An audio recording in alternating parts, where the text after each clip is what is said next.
Hello, everyone. Welcome to Word Funk.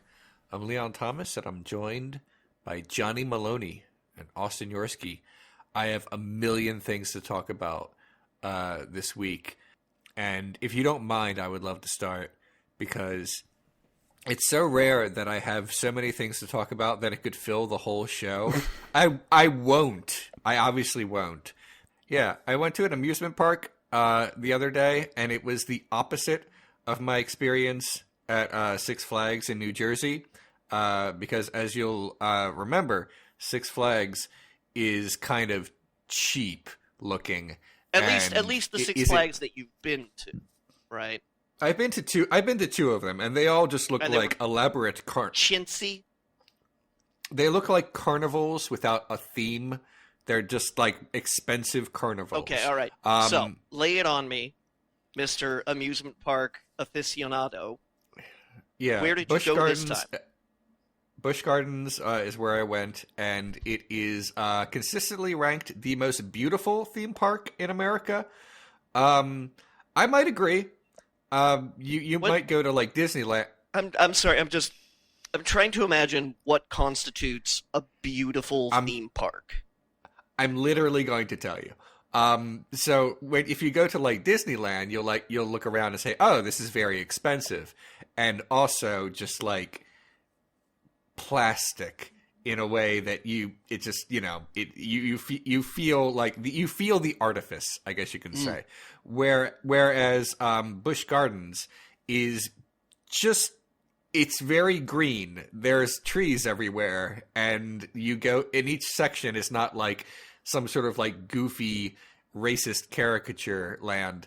It is like, it's just, yeah, every section is just a village that is meant to look like a village in Europe, in old-timey Europe, I guess. Like there's an Italy part and a Germany part and an Ireland part and a Scotland part. Were you in Bruges? No, I think that's Belgium. There are a limited amount of Europe that they're willing to go through. None of the little countries get anything. Okay, so I guess Europe then. Yeah, I guess Scotland. There's no little Luxembourg. Yeah, I guess Scotland is kind of a small country, but like I don't know. The point I'm trying to make is that it's nice. It looks like it has a coherent theme, a cohesiveness to it that makes you feel like they have put a lot of thought into this, and that they care about the atmosphere as much as they care about the rides. I don't want to go to a theme park and just go on rides, because if I wanted to do that, I would just go to a state fair and go on like that Tumblr thing, and it's fine. I want something more elaborate than that, something that's fun. And I really liked going there. It's actually like a really like atmospheric and fun experience. I want to talk a little bit about the rides, and then I want to talk about some weird shit. I was under the impression, pardon me, that Busch Gardens was like really super localized and not like a franchise. That there was only like there's only two. Yeah, there's one in Florida and there's one in Virginia. Okay. Yeah, it's not like not that there's like tons and tons of Disney parks. No, there's Six Flags has at least 5 Six Flags. There's a bunch. There's a bunch of those. Busch Gardens is not quite that, although it is owned by like the company that owns a bunch of other theme parks. Anyway, not the point. The point is, I liked going there. The first ride I went on, you might be interested, Johnny, that I went on a VR ride, and I liked it. Oh. It was the only time I've ever liked VR. This is surprising. It's a motion simulator ride where but instead of a motion simulator like Star Tours, which is where you're kind of like in a box and it moves around and there's a screen in front of you and the movement goes along with the screen and it makes it feel like you're going through space or something. Whereas in this, it is that, except you have a VR helmet on your face. Right. And it's not like a 3D movie. You can look to the left and there is something different, and to the right and so forth. For those who have not, is what VR is. Right. For those who have never actually put one of those helmets on your face, it's not just stuff close to your eyes. It's actually pretty cool. And the story that we went through was like, it was so, instead of like being like, oh, we're gonna make a VR ride, let's be really cool and there'll be motorcycles everywhere or something dumb like that.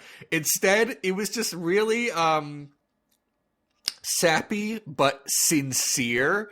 The story was that a fairy has lost the spirit of Ireland, and you have to help the fairy and the dragon find the spirit of Ireland, which has apparently been like captured by a big beast. Leon, and the beast is like, some of my favorite VR experiences are not like, ooh, hardcore, let's just, throw as many things at the screen and go fast and jumps and fly and stuff like that. They're actually really sedate experiences where you just kind of like, you get to watch something from a perspective that you don't usually get to watch a creative work, Yeah, this was not sedate at all. It made me physically ill, but I'm going to talk about that in a minute.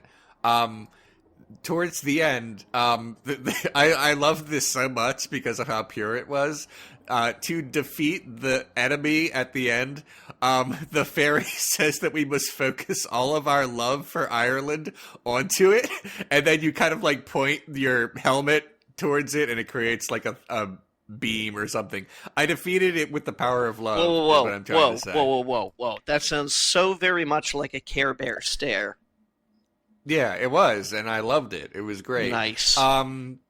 When we were flying, like it was really good. You could look down, and it created a fairly realistic experience, despite the fact that this was fantasy. Mm-hmm. I enjoyed that. Motion simulators, however, make me physically nauseous, and even though I enjoyed it, by the time I had to get off the ride, there was sweat all over my body in a way that felt unnatural. I was like in a bad state. It was very, very wet, and it was really surprising how much it was. But I did enjoy it a lot. It's called Battle for Ire, for anyone who wants to go see it, or experience it. I went on a couple roller coasters. There isn't much to say about them. They're fast and they're high. One was called Invader, and it was like a wooden coaster. Another one is Verbolten, which is... I looked up nothing about these roller coasters going into them. It just looked like it was a Autobahn-themed roller coaster. But then it wasn't. You get shot into the track, and then you're like indoors, and it's like Space Mountain, and it's very dark, which I was not expecting, but I did enjoy quite a bit. I went to a bunch of shows, which is not a thing I did ever before at theme parks. But I guess I'm getting older, and the idea of just sitting down and letting someone else have fun for me, it was pretty good. I was into that. The first show was, all the shows are rock operas, to be clear. They're not like musicals where they've come up with original works, but that's fine. Are they like thematic rock operas? Do they like, Yeah. Here's our Billy Joel rock opera. No, they all had stories, but because it was Halloween, they were all like scary themed. Right. The first one was about Jack the Ripper falling in love with a sex worker he was about to murder. And it's like, that's a lot. Uh-huh. And they had a brief romance, and then he killed her because I guess that's canonical. So that happened, and then she sang "Beat It" while in hell, and I gotta say that's a little judgy that she's the victim of a murder and she's going to hell. I felt like, I don't know, maybe this rock opera is a little sex negative or something. I don't know how to feel about that. It's a little outdated, this feeling. The second show was just, I barely remember it. It was like a dinner theater thing. It was okay. I'll talk about the third show in a bit, because that was the last thing I did. At 6 o'clock during like the Halloween season, Busch Gardens becomes like a different park. Like they have all these like haunted attractions, like little like, you know, those I don't know if they have them in your area or not. You'd be surprised what I have in my area. Okay. There's like little haunted attractions that like small companies put together that are like, they're kind of like little mazes and people jump out and go, ah, and stuff like that. Yeah, we They're have a not little penny ante theme park in Vancouver Okay. called Playland that I've never been to, but like every October they do this like whole season that they call Fright Nights. Yeah. Yeah, it's like that. There were 7 of these things scattered throughout the park. They're all Here's the thing. They're all good. They were all good in the sense that, they obviously put a lot of work into them. But once you've been on a couple, that's enough. There are none that are remarkably different from another. They're just you're walking. You're right. You're walking around corners, and the actors are they put a lot of effort into it. I don't want to like shit on them or anything, but you only need to go to a couple, and then you're done. I went to 5 because I drove a long way to get there, and I paid money to get into it. And you wanted the platinum trophy. Yeah, I don't want to spend a lot of money. I usually don't spend much money on myself to do like fun things. So I decided to get my money's worth. But after 5, I had enough. And then I went to the 3rd show. That was the last thing I did there. And that is what I really want to talk about today. It was especially for a theme park. The 3rd show, which is called Fiends, was wildly more sexually provocative and erotic than I was expecting. Well, don't you know, Leon, that Halloween is the sexy holiday. Yeah, but there's a few problems with that at this show. One is that I didn't know that was going to happen. 2, there were a lot of kids there in the audience. So let me explain why this made me uncomfortable. First of all, it stars a character, and this is great. His name is Dr. Frankenstein, and I loved him like for a second just because of the name. It's very corny. He has like 8 naughty nurses that like assist him, and like they do. I don't know how to say this without sounding sex negative myself, but like they do a lot of stripper moves and show their underwear and stuff, and I just wasn't expecting that to be a thing. It was weird. There was a lot of penis stuff talked about. And I just didn't think that was going to happen at Busch Gardens. It wasn't an expectation. Now, my first instinct after 5 minutes of this shit was to leave because this is not for me.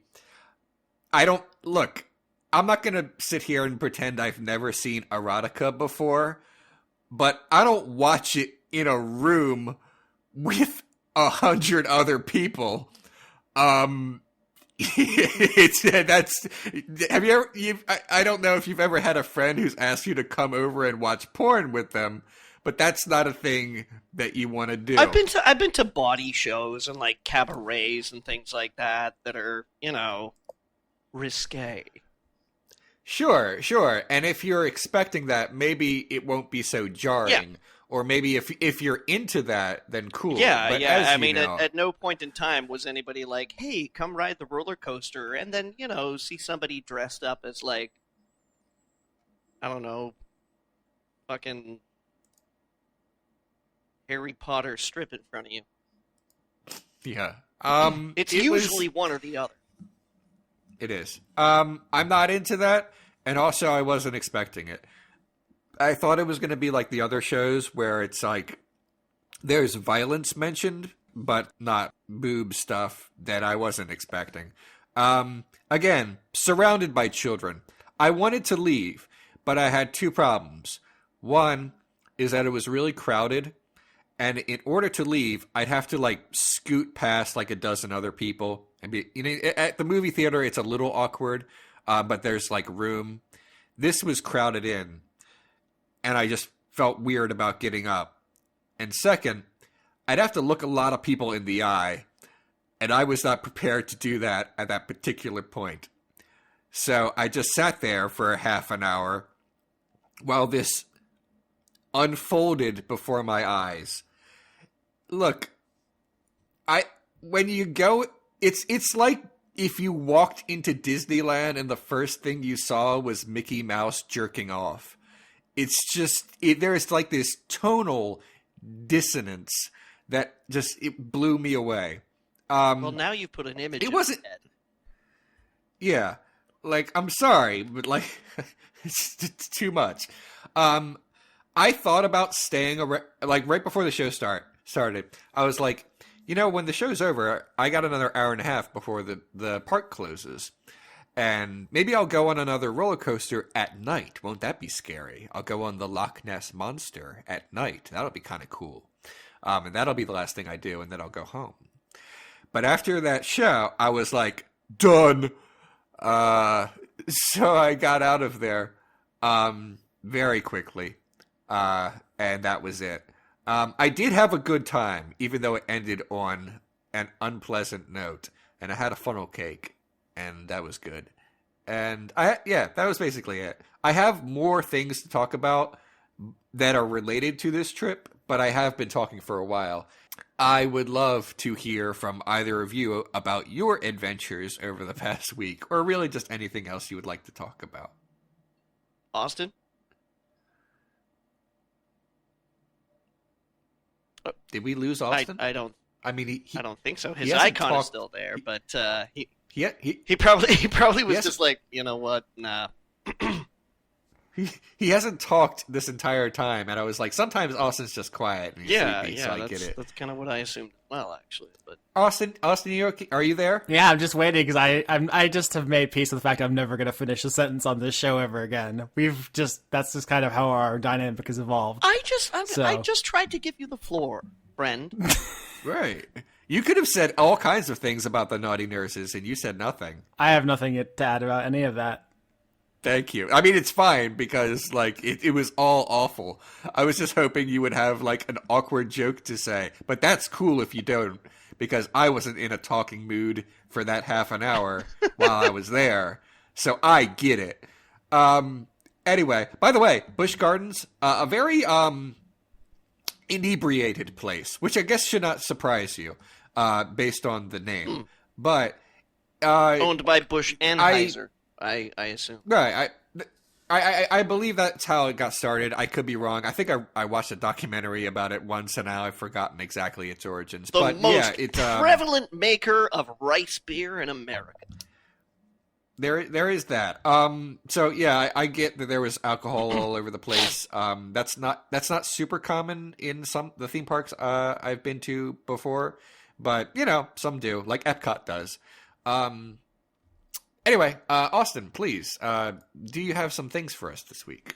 I mean, I have infinity things. Yeah, me too, surprisingly, but I would like to hear from you. I mean, the thing I think we probably should talk about, it's very timely, is that there's another Marvel show on Netflix. Did you guys watch it? Yep. No. Yep. So, Leon, go take a quick little go have a nap. No, I mean, I'll listen. Make yourself some tea. Daredevil Season 3, I watched it. As did I. What did you think? I really liked it. Me too. I think it was obviously better than Season 2. I don't know.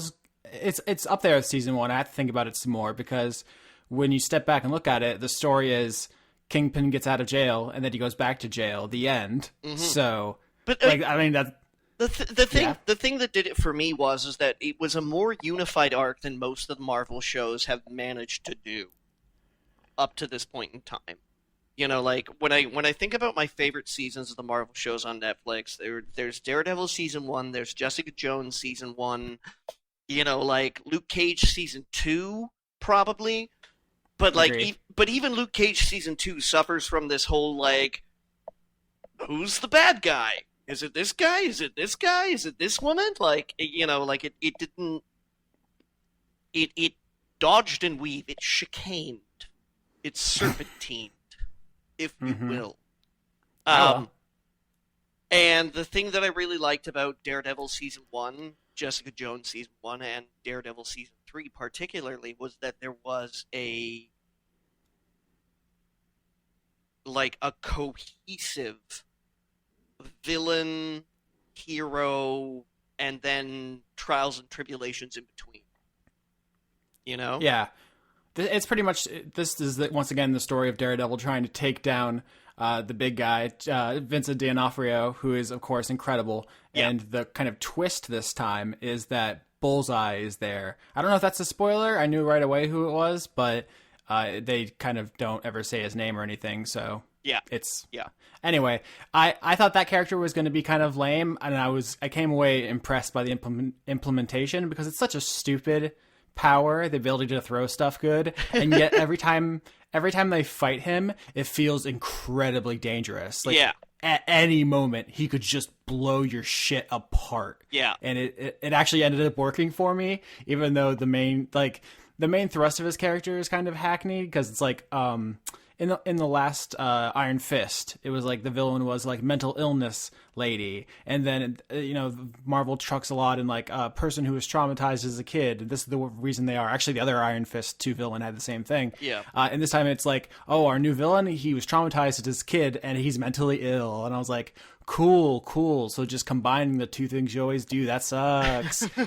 And then he shows up, and I was like, oh, damn, this dude fucking slaps. Like, that fight in the newspaper, it was so cool. Yeah. And, I mean, let's just talk about the fighting, because I think when people look back on this show in, like, 5 years or whatever, all people are going to remember is, oh, Season 1 had a sick hallway fight, and Season 3 had a prison riot that was 11 minutes in one shot. Yeah.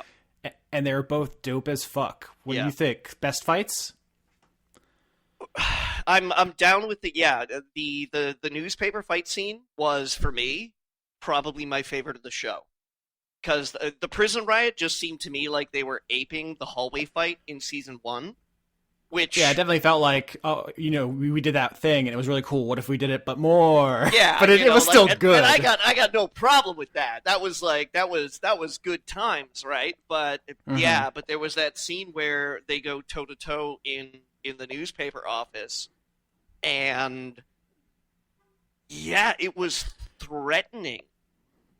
Yeah, it's just like, if at any moment he gets a beat on you, you're just fucking dead. Yeah. You're dead as hell. And so he has to hide from him, but he can bank shit around corners, and it's just like, holy shit, how do you fight someone who would just insta-kill you from any angle? Yeah. And it's just some of the most threatening shit they've ever done. Yeah, so. it's I certainly think it's probably the best Marvel show that I've seen since Season 1 of Jessica Jones. Again, Yeah, which is a different kind of villain, but I know, but just like, as scary. But the focus, right? Like, the whole concept of the focus was important for me, where, like, in so many of the other seasons, it's sort of like, they have this person that shows up, and you're sort of like, oh, okay, all right, so this is going to be the villain, and then they disappear, like, 8 episodes in. And then, like, we get 5 episodes of this other person who just shows up and is like, guess what? I'm the real villain. And you're like, who the fuck are you? Yeah, aka Luke Cage Season 1 syndrome, where it's like, oh, this is awesome. This is great. Oh, damn it. Now we're stuck with this. Fuck. Like, even Daredevil Season 2 kind of hit with that when, like, the hand! Yeah, Punisher's sweet for, the first half, and then it just gets super lame. Yeah, like, it... But yeah, it seemed to, like, get back to the basics of what made these shows good in the first place. So, although, if there's any weakness, it's that Daredevil himself is kind of an asshole. Like, that's been a thing since the beginning, where he's like, oh, I have to protect everyone and push everyone away, and that they deal with it like that's his arc, I guess. But he's just such a prig for so long that, honestly, I don't like him that much. And I don't know if that's like a weakness of the show, because I don't like Batman, right? I like the Joker and Poison Ivy and stuff. Like, I'm not there for the hero usually in these things, but Daredevil is just notably a douchebag. Yeah, in this season particularly. But they did that kind of on purpose, like it goes somewhere. So I felt like they arced him pretty well. Like, he had a good journey through the 3rd season. We'll see how it goes forward. Because, learning the spoilers about his spoilers and, like, you know, how distance from those that you love can actually be, like, more damaging than empowering. And Yeah, it'll be interesting to see what happens next because also of note in the news, Iron Fist was canceled and Luke Cage was canceled. We haven't talked about that since it was announced. Yeah. And I mean, you know, there's a lot of flies. low-key rumors that it's like, okay, well, maybe they're gearing up for a Heroes for Hire, like a Luke Cage Iron Fist show together. But yeah, I don't really know if that's the case. that seems like something that people is more like a wish list than anything because both of these are they're expensive stars and expensive shows for a company, Netflix, that has a lot of expensive shows they make, and meanwhile Disney is launching their own streaming thing. Yeah. So it doesn't make sense for them to let somebody else who uses all that much of their property. Like if it's profitable, they'll keep some of it going. You know, like it may very well be that Netflix still has, you know, the option for these characters. Yeah. Like, I mean, you must be familiar with what went on with, like, the Fantastic Four movies, right? Where they ended up with Fox for that whole time, and they had to keep making the movies to keep them. Yeah. And, like, the only reason why they were making the movies was because if they didn't make the movie, then the option to make the movie would fall out, and then the rights would fall back. Yeah, So, I'm not familiar with these particular agreements, but I assume that if it remains profitable to make Daredevil on Netflix for everyone, they'll keep making Daredevil on Netflix because people like money. Yeah. So and that's the thing. It really all depends on what kind of deal Netflix and Marvel/Disney sign. It may be that they're gearing up for a Heroes for Hire show. Maybe not. You know, like I can't say that the loss of Iron Fist is going to keep me up at night. Even though I felt like the second season improved by far upon the first. I'm sad to lose Luke Cage. Yeah, I mean, both those shows ended on pretty big cliffhangers. So if I was in charge, well, I shouldn't be. I'm not cut out for that kind of responsibility. But if I was, I don't know if a Heroes for Hire show has the kind of draw required. Like, that's not a household name. But I would definitely keep those characters in, like, the orbit. Like, have them show up on Daredevil or Jessica Jones or whatever. Yeah. Being like, oh, this is going to be the Luke Cage arc where Daredevil teams up with Luke Cage to fight this person or whatever. So you can still get them. They're still there, and you still get, you know, the big pops of like, oh, your favorite character's here, but you don't have to carry an entire show. I just feel like if they put the two of them together, you know, like if they put Iron Fist and Luke Cage together, we could get one great season out of that, and then have a conclusion sort of like to both of their arcs. I'm using the word arcs a lot. Yeah, I mean it's deliberate though. They gave Danny a whole arc of not being a fucking asshole, and they kind of ended that on Colleen kind of coming into her own, and they gave Luke like the opposite arc where he kind of ended up being more of a compromised person at the end of his. So there's stuff I want to see definitely, but it would be nice if we got something, but I'm not holding my breath. So more Jessica Netflix Jones shows. and more Daredevil though. Because as far as I'm concerned, that season 3 of Daredevil right there was definitely top 3. Yeah, I mean it's some of the best choreography, strong performances from all the people who we already know and love, and a surprisingly effective bullseye.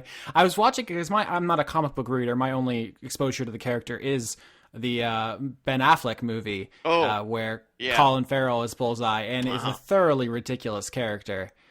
I don't know if that's a good or bad thing that was my window into this, but I was like, oh, it's this guy. I guess he's gonna throw darts good or something. And then when he was cool, I was like, you know what? I kind of want to see more of this dude. Do you have any affection for this character or any thoughts on that?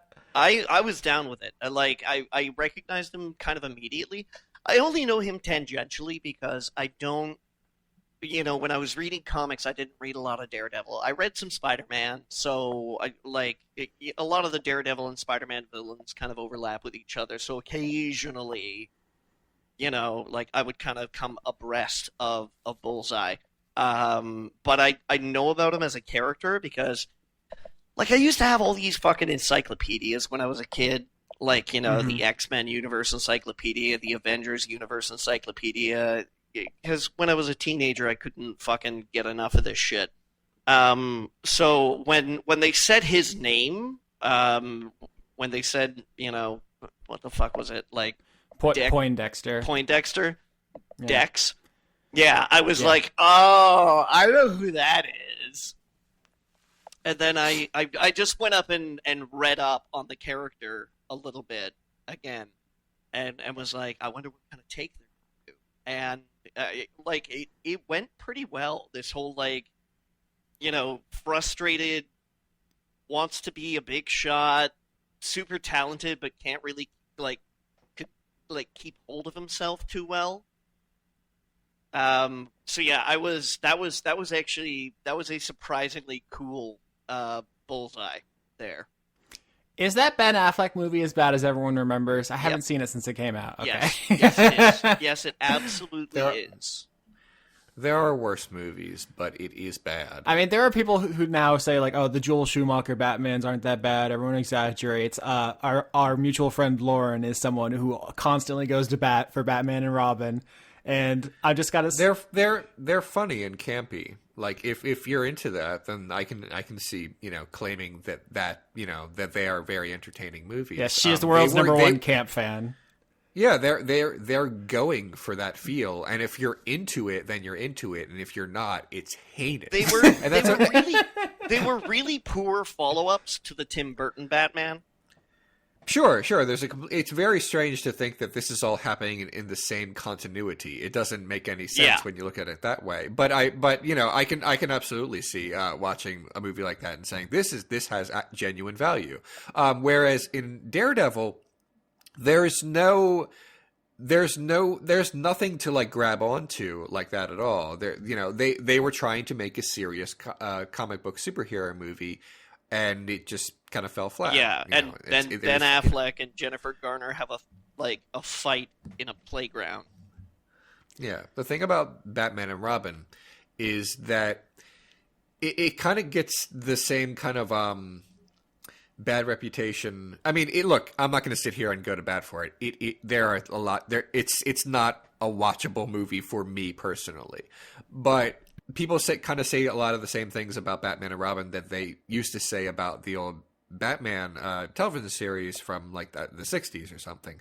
But what people don't seem to remember is that it's supposed to be a comedy.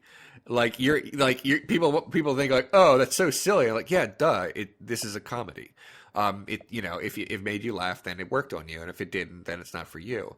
Batman and Robin is a comedy in almost every way. There are brief moments of drama.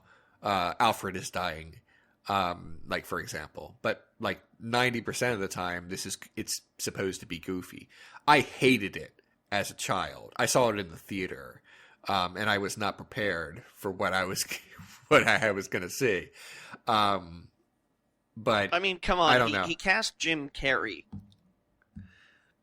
Yeah, I mean that's Batman Forever. I know, Batman but it's the same. Yeah, it's the same production team. It's the same director. It's the same artistic vision. Yeah, I understand that, but I remember watching Batman Forever and thinking that the Jim Carrey parts were like meant to be funny, but like everything else was like not quite on that level, not quite in that area. But yeah, anyway, we've kind of gone down a rabbit hole. What were we talking about? Oh yeah, the Daredevil movie was pretty bad. Yes, I just remember that Bullseye gets a stigmata, and I thought that was a pretty cool thing. But that's because of the person I am. Sure. All right, so that's the thing I watched. Pretty good. I watched another thing on Johnny's recommendation. You want to hit that real quick, Johnny? Let's do it. I watched the Netflix series The Haunting of Hill House. Ooh, which I finished also this week. Ooh, I liked it a lot. It's very interestingly structured. It's not like a normal A to B show. It is disjointed in time and it's like sequence and by characters. Yeah. So like about half of the episodes focus on individual characters. So it's like, here's an episode about this guy. Here's an episode about this guy. Here's an episode about this girl. And then like there are really 7 main characters, all members of the family, right? Mm-hmm. And you kind of get to see them go through life sort of on a weird episode by episode basis with all these little touchbacks Yeah, it jumps back and forward, and there's a lot of like, is this real or not? Because everyone's being haunted. I mean, they don't go to Hill House until the last episode. Like, it kind of threw me a lot. I think it would benefit a lot from a rewatch, because now that I know all the characters pretty well, like at the beginning, I was like, I don't know who these people are. I don't know what they're talking about. The first episode was a mess for me. Yeah, but it's by design. Fell into place really well, I felt. Yeah, I think it's well made. I also was surprised by how much it's not an adaptation of The Haunting of Hill House. It's kind of a sequel. Like, in universe, they lived through it, and one of the characters wrote a book called The Haunting of Hill House, and they're all like super butthurt about the book. Yeah. So it's not just a straight up retelling. So all of that's extremely weird. Also, they use some of the names of characters, but none of the people are the same. Like, they're all related. Like you said, 7 members of the same family instead of just being strangers trying to stay in this house that's spooky. And it's very, very different from what I was expecting. I think you're thinking of a different source material. Yeah. Maybe. Because there's like... I remember because there was like The Haunting of the House on the Hill. I've seen the old movie and the one with the Owen Wilson. So yeah, no, the Haunting of Hill House is based on a book. And I know. That's like the book in universe, and it's not about the book is not about 7 strangers. No, I know. I'm saying they've completely changed the characters from the book.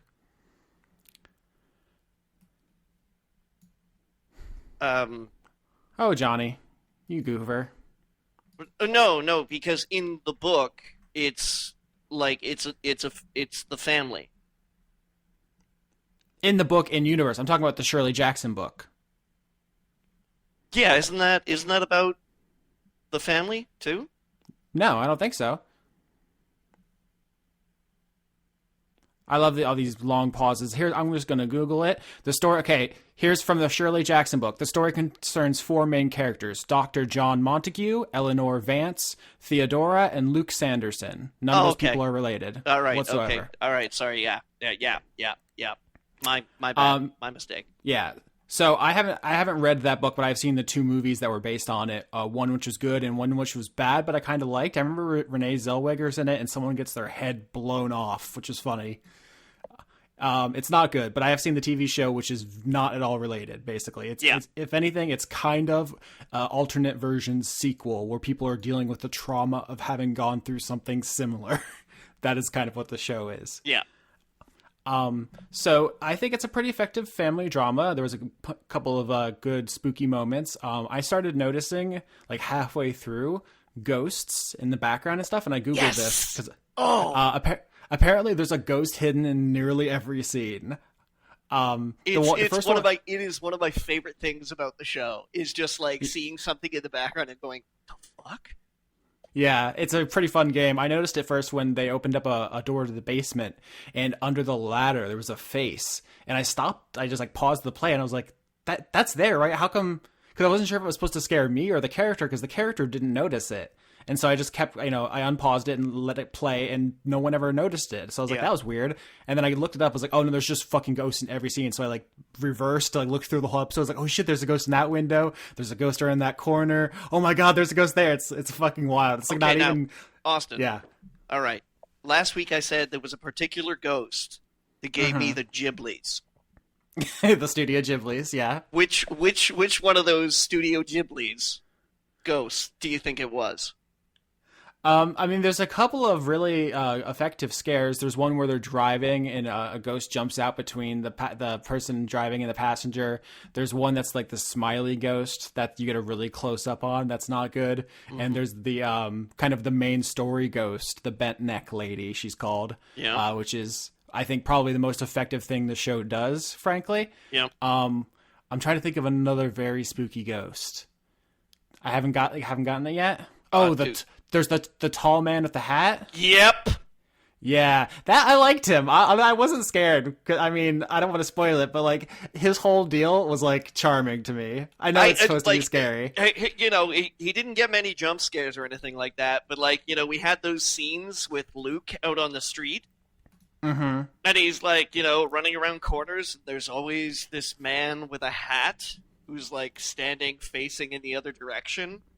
Yeah. But And for then me, it was like, when we see him in his absolute ghost form, and he's enormously tall, but he's floating off the floor, but his cane still hits the floor as he floats along, and his cane is just doing thump, thump. yeah. Thump. I mean, I'm like, it's that's fucking, like, if I was in bed with the covers over my face, that fucking noise would terrify the shit out of me. Like, no. It's very effective imagery. For me, though, watching all those scenes with Luke, because it is kind of his personal ghost. A lot of the family members kind of have a specific ghost that features in their story. For me, I was always watching those scenes like, a metaphor for his addiction. It follows him everywhere. So it wasn't so much spooky to me as like, I see. Cool. Austin can't even watch a scary movie. I'm sorry. No, I liked this show. It was pretty good. I don't very know. well done. Yeah, I don't know if it was the more effective because of the way they did it, just completely tearing apart the timeline and segregating the characters and stuff. I think on a rewatch, it'll be incredibly powerful. But for me, a lot of the show is spent kind of piecing it together as a puzzle, which I think made it less scary because I was just like, so this character did this thing and that's why they feel this way, and then everyone's like, oh my god, what's happening? And I was like, shh, I'm trying to figure this out. But that's like, you remember when I said last week, I said that it was masterful at tension, Yeah, without necessarily just exploding. Yeah. I'm like, oh god, when's the release gonna happen? When am I gonna stop fucking feeling like this? And then the credits roll. I'm like, okay, I guess maybe in the next episode. yeah. Some of the weaker elements are really the jump scares because they indulge occasionally, and it's just like, well, you built all up, now it's gone. I hope it was worth it. Yeah. So yeah, I did enjoy it, but it's very different than what I was expecting. So that's, I think, probably the more interesting thing is how it's made. Like, someone on the production staff was like, all right, so this episode needs to have 8 total shots. Like, I don't know why they went through so much trouble to make the show the way they did. There's so many long takes of stuff. And it's just like, all right, so now we need to have this in complete reverse order. I guess. I just want to see the person. I want to be in that meeting where someone's like, all right, so we have to shoot this thing in 3 hours. Also, we're going to hide a ghost in every scene because fuck you. Like, it's just a very interestingly made thing. Anyway, Leon, we are going to bring you back from exile talking about shows you haven't seen. You have more? Yeah. You go any other gardens? I have like 6 other things to talk about, poor but Leon. I can't possibly. I want to talk about one thing. Hopefully, it won't take too long. This is going to sound like it's very serious, but it's not. And then when I tell you the punchline, you're going to think I'm completely full of shit, but it's 100% true.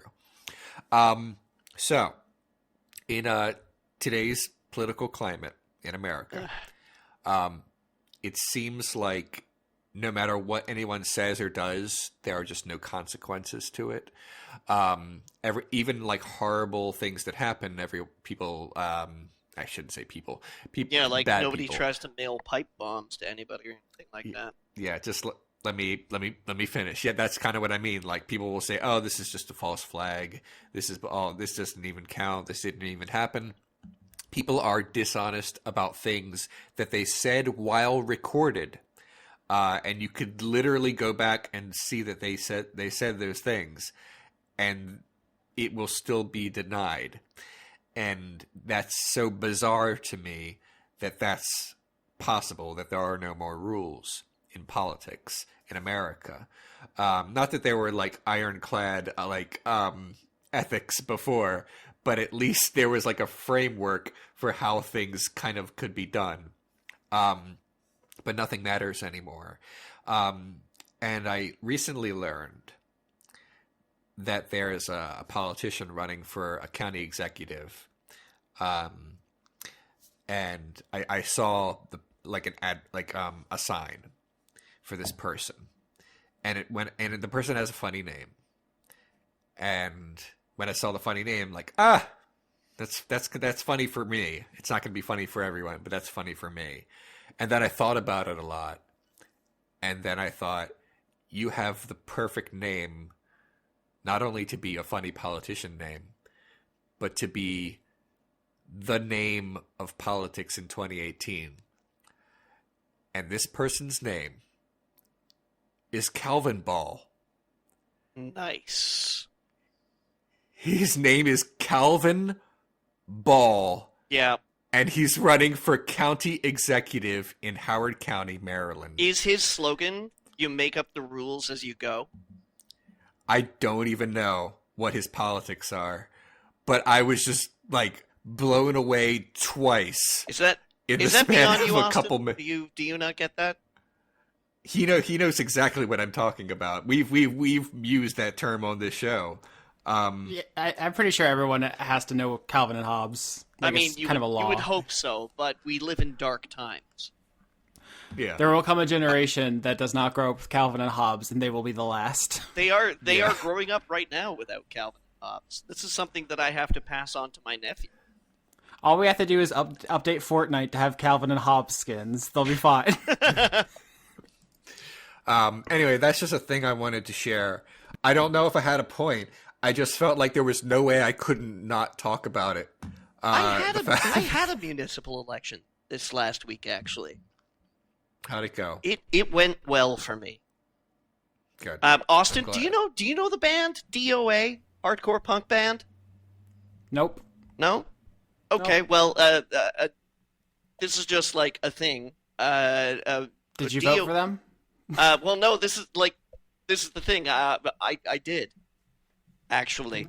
One of the founding members of DOA. One of the first hardcore punk bands, apparently, on the scene in North America, born out of Vancouver. One of their founding members, who on stage referred to himself as Joey Shithead, whose name is actually Joe Keithley, is a city councilor for me now. So that's cool. Nice. Yeah, we had a shitty turnout. Apparently only like 36% of the municipality showed up, but if we elected Joey Shithead, I'm cool with that. At least he's honest. Well, I mean, that wasn't, he didn't write that on the ballot. It was I know, I'm just saying, Joe if- Keithley. If But- more people ran for office, they're just like, I'm Austin the dickhead. Please vote for me. Like, I think that would be helpful. Just No, for I everyone was to get a good vibe. really happy because there's a political party that came in that was really interested, or they got mysteriously endorsed by a number of anti-trans, anti-gay groups. Yeah, and they were all like, "Gee, I don't know why that is. That's so strange." But none of them got elected to council or school trustee positions. So yeah, I'm pretty happy with where my municipal votes came in. So Burnaby, Canada, in British Columbia, still progressive. All right. I have like so many more things, so I'm going to run through some of them quickly. Hurry. So, remember last week when I said Titans isn't good? I mean, it's not like it's a prestige show like Game of Thrones. Yeah. This week's episode, she was watching Game of Thrones during the show. You don't do that. Yeah. There were a couple Game of Thrones references throughout the episode. I was like, you got to be kidding me. The show is not good, and I'm not going to continue watching it. That is the entirety of what I wanted to say. I want to talk about one thing real quick. When on my way to Williamsburg, Virginia, which was an incredibly long drive. I don't live in the area. You're on the road, and the radio stations change. That you lose reception, and then you flip around and find a station you can tolerate for the next hour or so until that runs out. And as I approached Williamsburg, I flipped on. I started losing reception to the exclusively 90s hip hop station that I was into for much of the ride. And it lost I lost reception. So I flipped around and I went to something on 90.9. And as I approached the theme park, the station started playing this like bizarre raucous, I wasn't even sure it was music. It was just this strange sounds. And then I got to the line when you're still in the car getting ready to park, and the station started playing two people making cat puns at each other. And that was a track that they were playing. And I don't mean like the two DJs at the station were like joking around. I mean, there was a skit happening, and that was the song that they decided to play, this skit. And I said, that was weird. And I went to the park and I left many hours later. And I turned the station back on as I drove out. And it started playing a song in Spanish and then another song in Japanese. Sounds like you hit college radio. And then Joanna Newsom. Yeah. Yeah, that's... And not even one of the hits, but like a deep cut that I barely recognized, but of course it's her voice because it's Joanna Newsom. Yeah. And then a hip-hop song that I've never heard before. Yeah, it sounds like you hit college radio. Yeah, that is what occurred. But here's the thing, Johnny. Where I'm from, that's not a thing.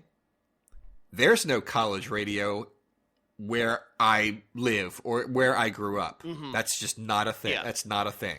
So that blew me away that there is this weird-ass Twin Peaks fucking station. And I just could not understand what was happening. I thought I was it was a dream. It was so weird.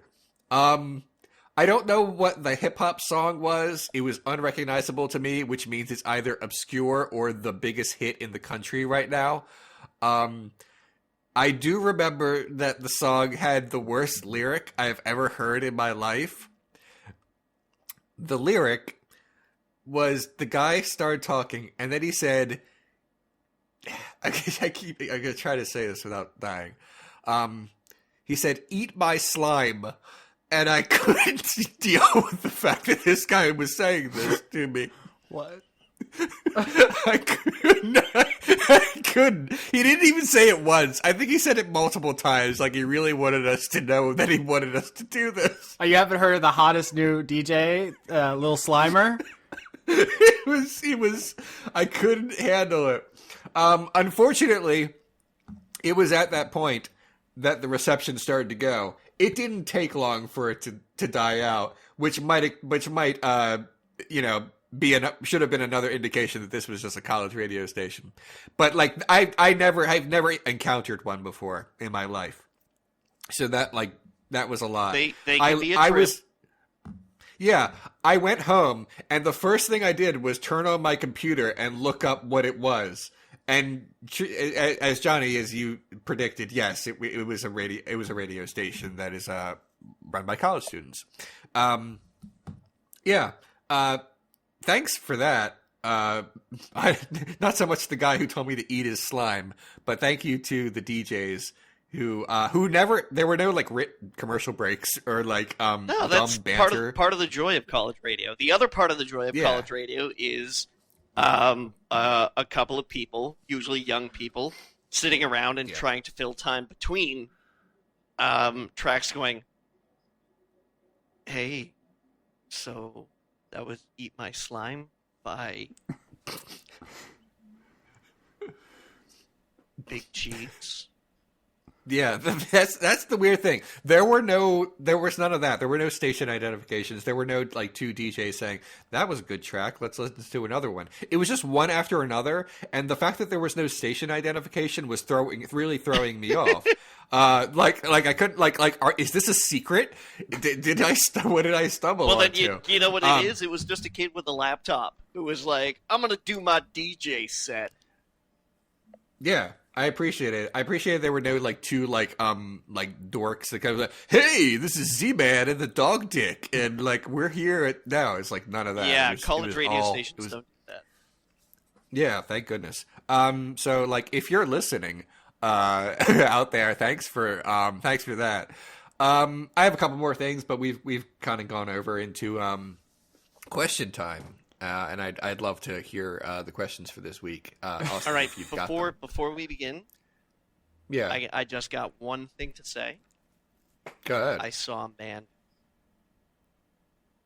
What? What? No? I heard. I didn't. You cut off. Sorry, I What- said I saw a man. you saw a man. No, I saw Mandy. Oh, No, you have to... you kept cutting off. It just kept like hearing you say, "I saw man." It was haunted. It was. You kept saying like, "I saw man," and it cut off. I was like, "Oh God, what's happening?" No. Panos Cosmatos' new movie. Right. I've also seen it. What'd you think? I loved it. Good. Here's the thing. It was like I'm of two- like 12 times the Nick Cage with yeah, just 1/12 of the fucking dialogue. yeah. I am of two minds. In terms of the story, I could do without. My wife got fridged, and now I'm on a rampage stuff. But here's the thing. I really appreciate a movie that picks an aesthetic and just fucking goes with it Yeah. throughout the whole thing.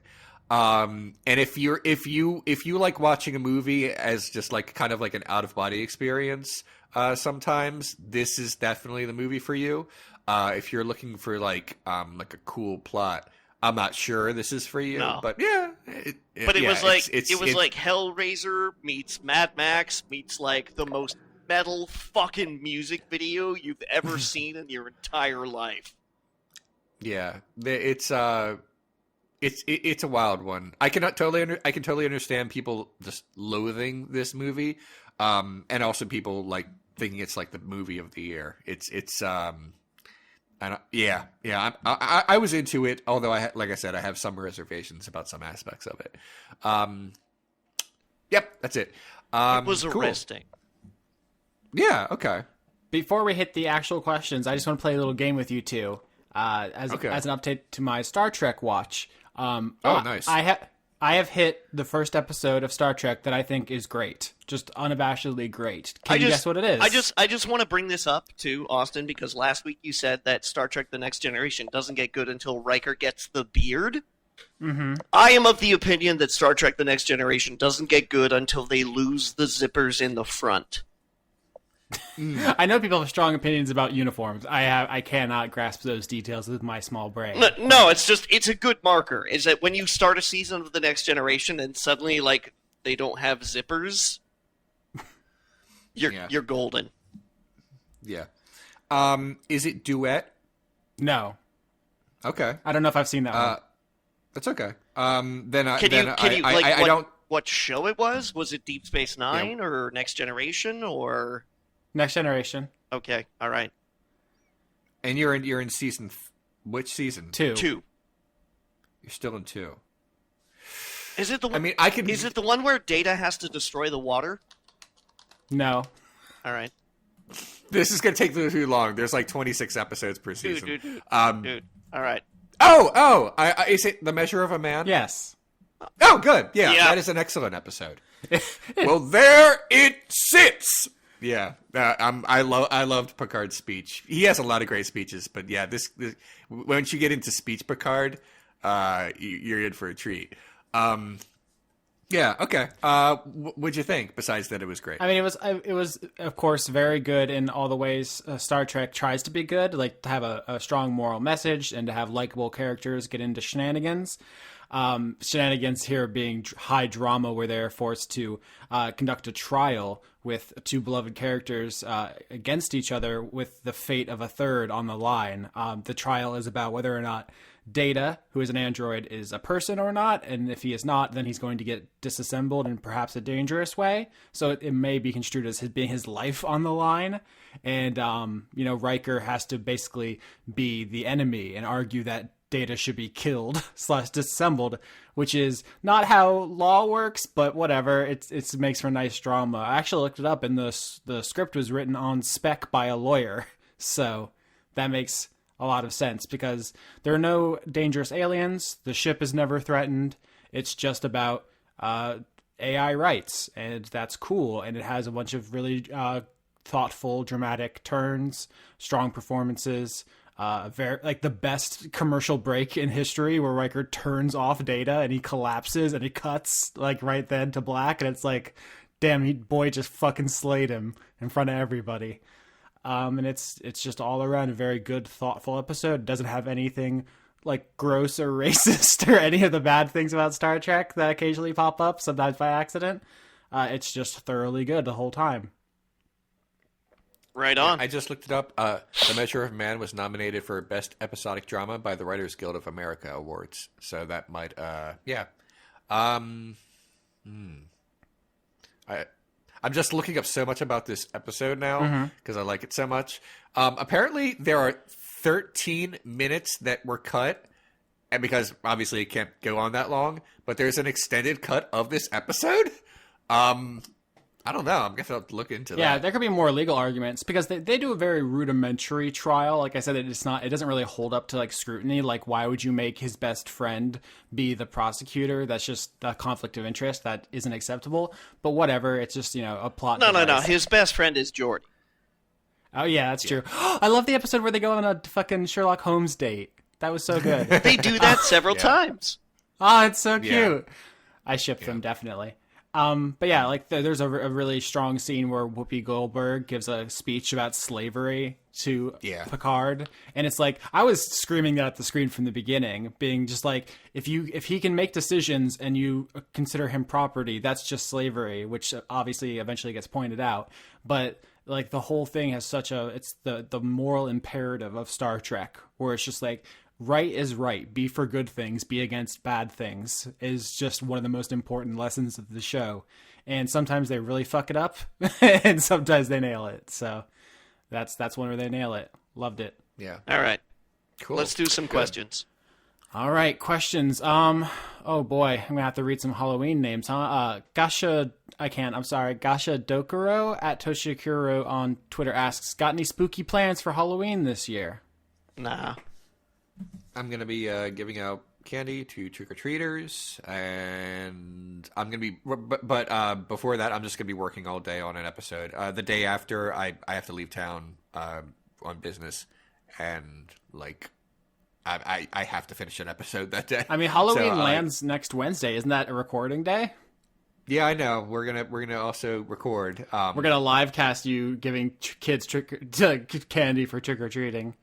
Yeah, it's like that's not even possible because I don't have a huge apartment, although it is a 2-bedroom apartment that I am alone in.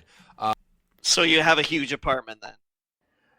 I guess that's one way to put it. It's just the other room is just storage. It's just a bunch of shit in there. Right. It's what I mean is that it's like long. There's like a long hallway, and I cannot hear the front door from my bedroom. So I have to like leave the door open, which means that like during the recording, if there are trick-or-treaters, I am gonna leave because I have a responsibility. But so don't put the jack-o'-lantern out until after you're done. They're children. They're gonna start trick-or-treating like before sundown. Like we do this at 9 Eastern. Yeah, that's right. I'm sorry. Fucking like here I am thinking on West Coast time. Yeah. You're way the heck over there. Yeah, that's right. I live in the past. Yeah. So like I'll make it work. You'll never hear the children is what I'm trying to say. They're too far away from the microphone. Can you just, as a favor to me, never say the phrase "you'll never hear the children" again? That's definitely the title now. It's just not ideal, honestly.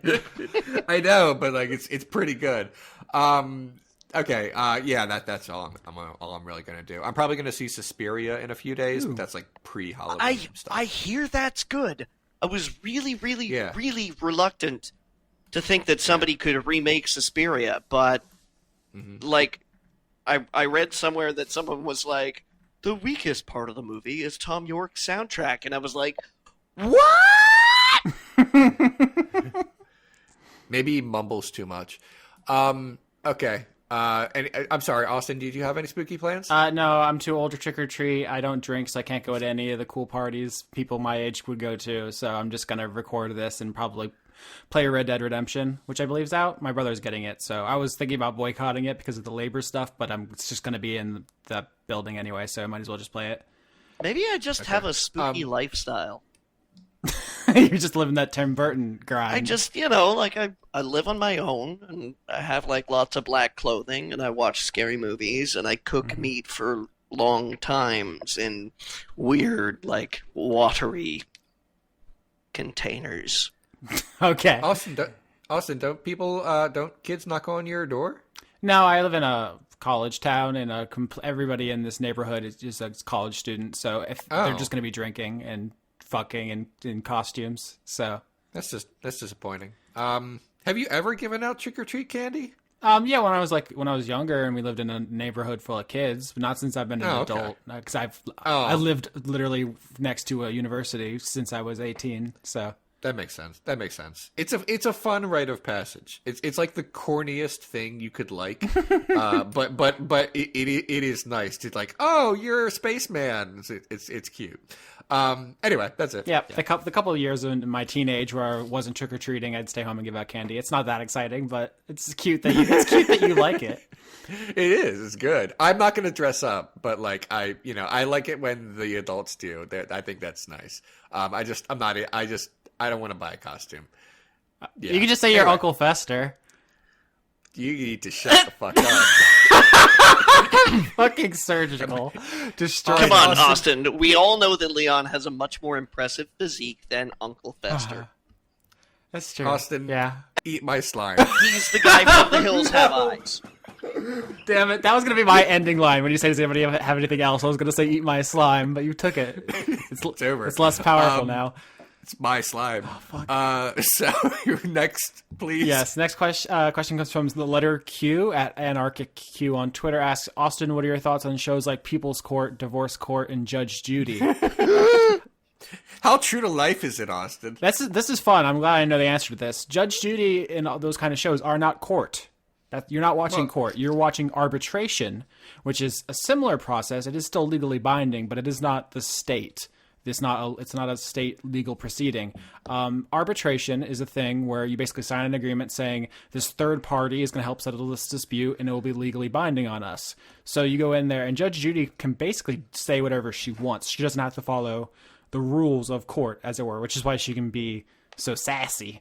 But then she gets to decide and you already agreed to abide by it. So that's what's happening. It's not actually a courtroom. It's just made to look like one. It's an arbitration proceeding. Fuck that so many corporations in America now actually have forced arbitration upheld by the Supreme Court as being the only way to get out of a legal spat with them. Yeah, I was just going to use this question as a launching pad to just talk about arbitration a little bit.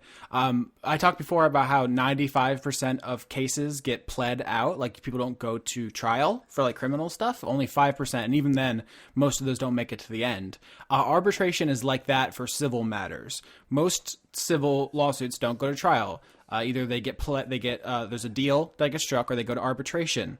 And arbitration is a growing and enormous sector of the legal field. I spent a lot of my legal education learning about how to get out of arbitration, how to force people into arbitration, how to find if the arbitration is binding in a contract. I took commercial law, and pretty much the crux of that in these days, it hasn't always been like this, but every corporation, that's what controls our lives. So that's the important thing in almost every case. Everybody who has money. Yeah, they always want arbitration.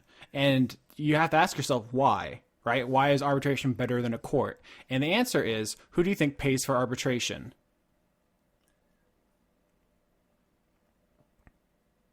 That was not rhetorical. Well, I thought it was. Sorry, plaintiff, I thought you were suppose guess who pays? Huh? The plaintiff? Well, it's going to be the corporations that benefit from it. You have to understand that for them, it's a part of their business that they're going to go back to repeatedly. And so they have these clients that rely on these corporations for their business. And you're not going to continually rule against your main source of income. You're not going to destroy the only relationship that keeps your lights on. So what you're telling me, Austin, is that I should train to become an arbitrator? It's a growth sector. You might have noticed in headlines recently, I think Discord updated their terms of service to force people. You can't sue Discord if you don't opt out after a certain date. You will be forced into arbitration, and that's very standard. Almost any corporation with good lawyers will have their terms of service say, you can't sue us.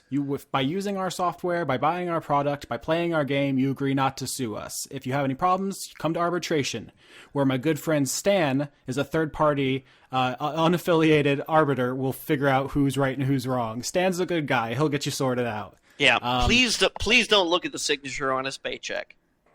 Don't make direct eye contact with Stan. He's very skittish.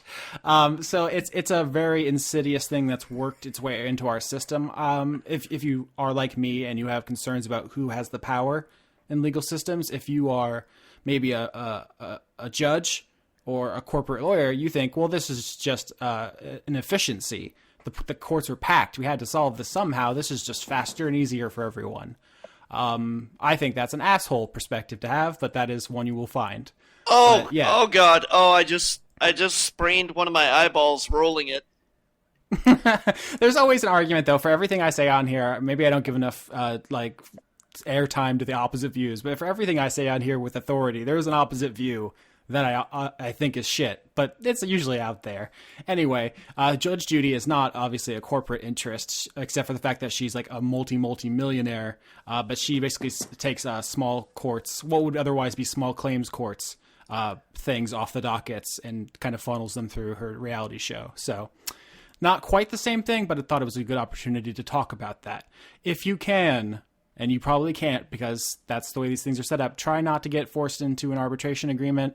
Opt out of Discord's terms of service thing if you haven't already, if there's still time. Anyway, oh boy, is this too dark? Joe D at JoeFXD on Twitter asks, the MAGA bomber is trending right now. What's everyone's thoughts on jumping to conclusions on the political leanings of the culprit?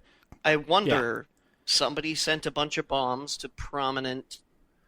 I won't even say Democrats, but I'll say prominent self-declared enemies. I mean, they are. I think it's safe to say Obama, Clinton, and I guess Maxine Waters were the targets of the bombs. They're all Democrats registered. I heard Soros too, and also CNN. And but it was specifically addressed to like the intelligence director.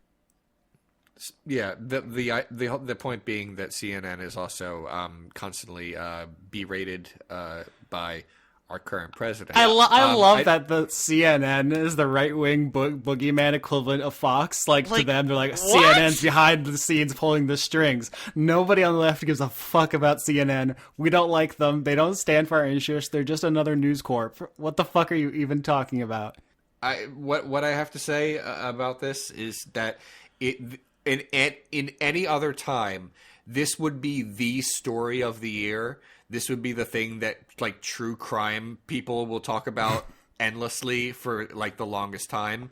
But because it's happening today in this year during this presidency, with this narrative, by the time I release this episode, no one will give a shit. The only way people will give a shit is if it's still going on by the time I release the episode, or if a prominent person is killed because of it. And that's it. Otherwise, James Woods saying that this is a political stunt just now is going to be the thing that enough people believe that they will shrug it off because nothing matters anymore. It's Calvin Ball for Howard County Executive. Brought it back around. Yeah. By the way, I thought for a second, like, did someone name their son that for that reason? And then I realized hope so. It's not. He's young or old. Yeah, Whatever. well, he's not even he's not even that young. But I mean, he's not even that old. The reason that it's impossible for another reason, he's Calvin Ball the Third. Oh shit! That's Whoa! even better. They could not let it go. So I don't know. Maybe That this is is some the last deep Calvin. state Calvin Ball. Yeah. Yeah. I hope I handled that better now. Yeah. In the second take. I want to say, just to add to that, there was a time when I would have said, like, well, let's not jump to conclusions. Let's wait for the investigation, and then whatever they find, let's work with that. But after, like, say, Sandy Hook, when it was just like, there's the truth, and they're just going to ignore it, I don't know. Or like every single example of white terrorism in the United States of America. Yeah, I mean, that's the majority of terrorism is conservative terrorism. But at this point, it's like we just can't take those people's feelings into account anymore because they're not acting in good faith. So I think it's safe to assume that this is exactly what it looks like, which is bad actors trying to blow up their political opponents. And if the investigation determines that's not true, I'm not saying we ignore that. Let's be the better people and accept truth when it is presented to us. But I don't think it's unfair to assume what they're showing us because they constantly show us who they are. Let's just believe them for now until presented with better evidence. That's how I'm living now.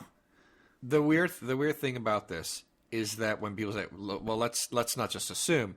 Okay. The only other thing that this could be is the world's most stunning coincidence. That someone is randomly sending bombs to people, and they all happened to be either prominent Democrats or prominent Democrat funders, or a news organization that people think is the Democrat station mistakenly because of the president. Like if you've got a better theory, cool, but sometimes it's super obvious, and I'm tired of people saying, like, well, that guy may have a swastika on his forehead, but let's not just assume he's a neo-Nazi. One of the best comparisons I saw drawn today was that I can't remember who it was I saw on Twitter said, let us not remember that the Pizzagate conspiracy actually led to a dude storming a family restaurant with an AR-15 to try and rescue kids from a basement that didn't even exist. Yeah. Yeah. They're stupid and they're lying constantly. They're the dumbest liars, and we have to stop pretending like they're anything else. This is not. You joke, Leon, about the alternate explanation, but what they actually are proposing is that like Chuck Schumer sent all the bombs to get people to vote because they think that it's like they're under attack when they're really not. But they are. Like, we are actually under attack. Ask Heather Hare her opinion on political violence. Like, I'm done with it. So. Okay. Yeah. I'm going to do one more question so we don't have to leave quite on that note. Yeah. Let's try to find a nicer one. I don't know if there's any meat on these bones, but the question starts. It's been a grim day. Yeah. Cody Ralston, Sad Skeleton Boy, at Cody L. Ralston on Twitter, actually starts his question with, in lighter topics, I recently evolved into a tea snob. I wonder if Johnny has any tips as a veteran food snob. Well, Johnny T. What is it? Look, it's just leaves, right? Wet leaves? No. They are. Seems like it's just wet leaves. They're cured and dried leaves that you later get wet. So you got to dry. Okay, so they're wet leaves that used to be dry. They're leaves that you dry. Okay. Uh-huh. And then you wet them with hot water. What's the best leaves? Oh, geez. I don't know what to tell you. There's a tea store in the mall that I have nearby called David's Tea that has some of the best fucking Earl Grey that I've ever had. They add like vanilla to it and some shit like that. They've also got a chai that I swear to fucking God with a little bit of honey tastes like s'mores. There's a carob tea that I get but it's a Canadian franchise only. That is just like follow your heart. Like that's pretty much it. Like tea brands are all to taste. Like it's not like you can't just go to the grocery store and buy leaves and then be like, "This is my tea blend." So you're saying it's more of a spiritual, religious thing than a science? It's about faith? No, it's about taste. But the difference between it and making like a great stew is that I can tell you to go to the grocery store and be like, "Okay, if you're gonna make a great goat stew, here's what you need with your slow cooker." But like, I can't be like, "Okay, so here's what you do. Buy a bunch of bay leaves. Okay, so grind them up.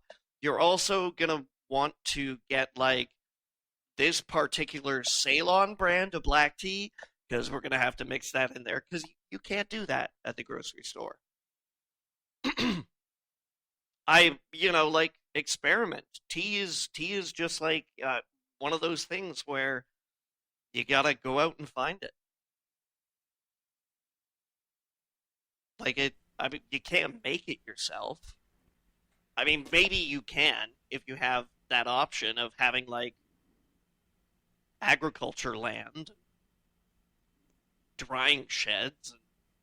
I mean, people had to have at one time in human history just tried to make all the different leaves wet and drink them, like just by process of elimination, right? Yeah, I wouldn't recommend that though.